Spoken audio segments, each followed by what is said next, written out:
তৈরি কার্যক্রম শুরু হলে হয়তো বা দেখাতে পারতাম, কিন্তু আসলে এখনও অনেক সকাল, তার ফলে আমি পোলটা তৈরি কার্যক্রম দেখতে পাচ্ছি না। এই যে এখানে দেখেন, এই যে পাথরের পিলার, পাথর খামাল করে রাখছে। পাথর অনেক দূর দূরান্ত থেকে ট্রাক দিয়ে আসে, এখানে এসে রাখে, পরে এগুলোকে মেশিনের মাধ্যমে, ডাইসের মাধ্যমে প্রসেস করে বোল্ডার তৈরি করে বা এই ধরনের ব্লক তৈরি করে।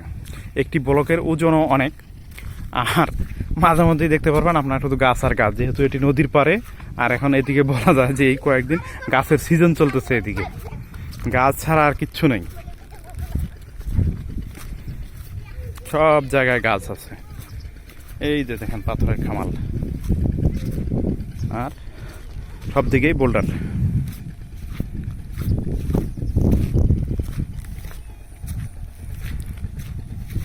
আমরা ওই যে সামনে দেখতে পাচ্ছি একটি মিক্সার মেশিন, এইখানে পাথর, ইট, সিমেন্ট মিক্সার করা হয়।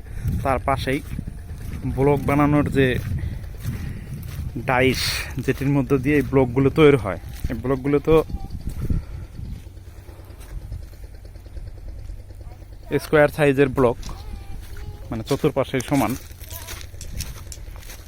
একটি করে ব্লকের ওজন অনেক, এমনকি আমরা দেখতে পাচ্ছি যে প্রতিটা ব্লকেই এটি করে নাম্বার বসানো রয়েছে। হয়তোবা এগুলো এই ব্লকের তারা যে তৈরি করে তার কোনো লট নাম্বার হবে। প্রত্যেকটা ব্লকের উপরে দেখেন খোদাই করে নাম্বার বসানো রয়েছে।